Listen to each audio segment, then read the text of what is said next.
Hi everyone, in front of me I've got a Ulefone Armor X7 Pro, and let me share with you how to check the total screen time on this device. So let's start with opening the settings, and here we have to scroll down to find the digital well-being and parental controls. Let's tap on it. Then let's tap on show your data at the top.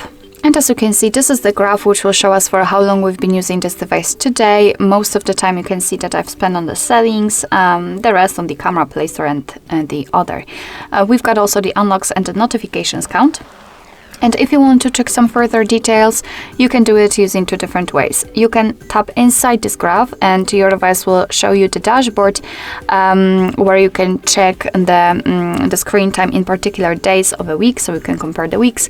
You can change the screen time to the notifications received and times opened, and basically under it, your device will show you the list of apps you've been using and the specific time you've spent on them. And the second way is to tap directly on the app. So for example, the settings, camera, Play Store. After tapping on it, again, you will have the dashboard, but this time tightly connected with one app. You can change the daily to hourly, and again, the screen time to the notifications and times opened. What is more, here we've got the ways to disconnect, and I highly recommend to check them if you decide that you spend too much time on the phone. You can set the focus mode, wind mode, or the dashboards. So basically, your device will, for example, hide the notifications from some distracting apps, like for example, some kind of social media, some chats, etc.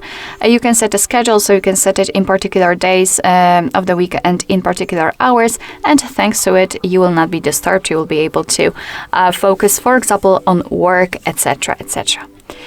Alright, so that will be all. Thank you so much for watching. I hope that this video was helpful, and if it was, please hit the subscribe button and leave the thumbs up.